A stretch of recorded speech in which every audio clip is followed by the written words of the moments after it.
Subhanalladzi asra bi'abdihi lailan minal masjidil haram ilal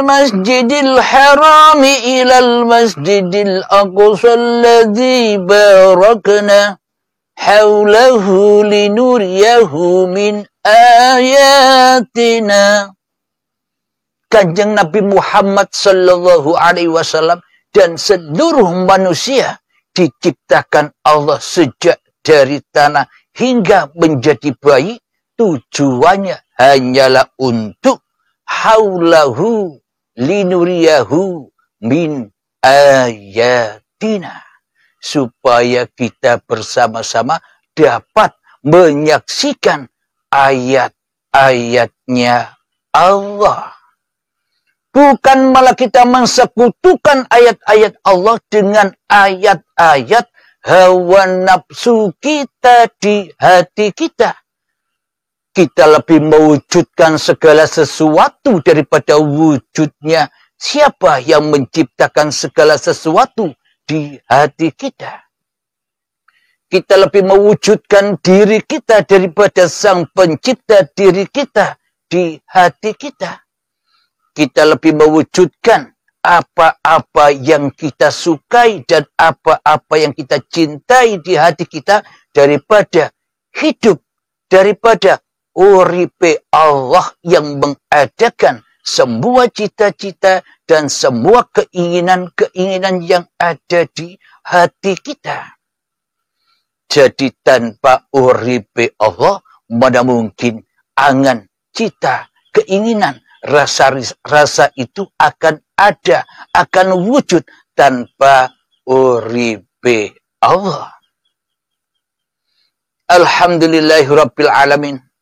Jadi kembali ke tema bagaimana caranya menuju Allah seperti kilat.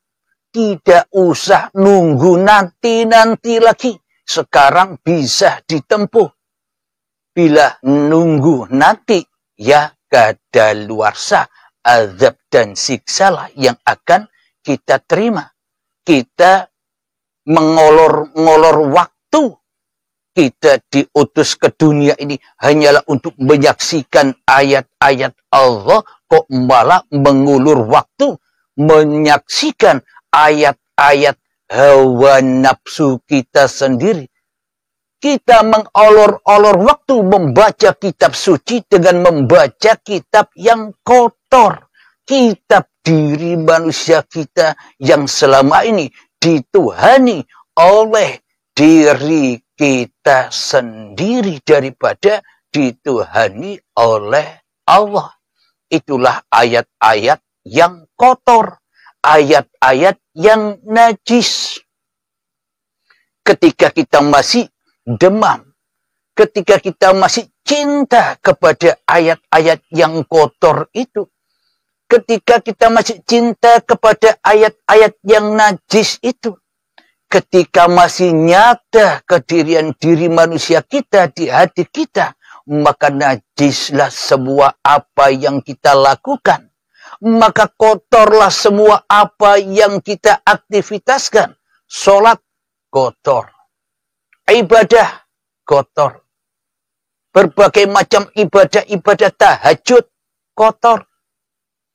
Duha kotor. Membaca Al-Quran kotor. Menghafal Al-Quran dan hafal Al-Quran tambah kotor. Kenapa?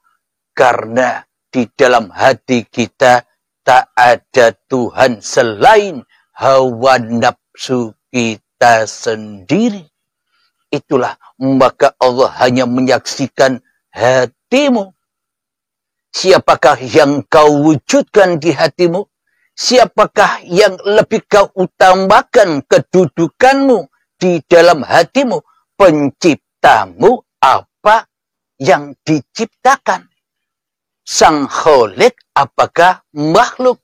Dirimu ataukah Tuhanmu yang lebih berkuasa di alam semesta ini dan di dalam hidup dan badan kita ini selama ini? Itulah yang dinilai oleh Allah kepada seluruh manusia. Bukan orang Islam saja, seluruh manusia. Karena seluruh manusia itu ya hamba-hambanya Allah. Karena seluruh manusia itu ya ciptaan-ciptaan Allah. Tak ada walaupun sebiji darah pun yang luput dari ciptaan Allah. Yang luput dari kewujudan Allah. Yang luput dari kehidupan Allah, yang luput dari kekuasaan Allah. Tak satu pun luput walaupun sebiji darah. Jadi jangan kau sekutukan lagi aku dengan dirimu, kata Allah. Alhamdulillahirabbil alamin. Marilah kita buka rahasia ini bersama. Jadi untuk bagaimana caranya kita berjumpa Allah. Dimanapun kita berada, apapun yang kita lakukan, aktivitas apapun yang kita kerjakan, kita kembali pulang kepada Allah seperti kilat. Wut sampai. Wut sampai. Wut sampai. Itulah makna apapun yang kita lakukan, aktivitas apapun yang kita kerjakan, ibadah apapun yang kita amalkan, sholat apapun yang kita kerjakan, itulah kenyataan wat siratal mustaqim. Jadi jangan tunggu wat siratal mustaqim itu nanti datangnya. Wat siratal mustaqim sudah ada sekarang ini. Bagi manusia yang tidak ditunjuki oleh Allah, maka ia membayang-bayangkan saja. Ia mengangan-angankan saja apa yang tidak diketahuinya. Dianggapnya wat siratal mustaqim itu bagaikan rambut dibelah 7 dan tajamnya 1000 pedang. Mana mungkin manusia bisa lewat? Mana mungkin kutu bisa lewat? Jangankan seluruh manusia, Nabi Muhammad saja takkan pernah bisa melewati wat siratal mustaqim ini. Nabi Muhammad saja takkan pernah bisa meluncur bagaikan kilat menuju Allah tanpa kehendak Allah. Bila masih kehendak Nabi Muhammadnya, ya neraka. Bila masih kewujudan Muhammadnya di hatinya, ya neraka. Bila masih kehidupan Muhammadnya di hatinya, ya neraka. Bila masih kuasa Muhammadnya di hati Nabi Muhammad, ya neraka. Maka dari itu, Kanjeng Nabi Muhammad itu diciptakan sebagai contoh suri tauladan bagi seluruh manusia. Siapapun Anda, apapun agama Anda, apapun aliran dan golongan Anda, tak peduli. Pokoknya hamba-hamba Allah. Pokoknya yang diciptakan Allah, yakni seluruh manusia itulah ciptaan Allah. Lalu jangan bangga kita dengan agama yang kita peluk. Bila di dalam agama kita yang kita peluk, kita perlakuannya masih mensekutukan Allah.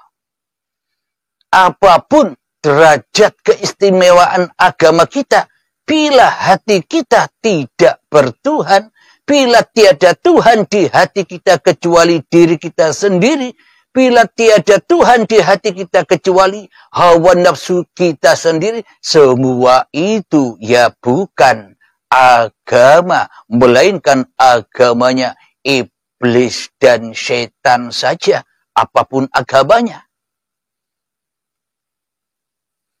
Inna dina indallahil Islam. Sesungguhnya agama di sisiku adalah ketika hatimu pulang dari pengembaraanmu di muka bumi ini.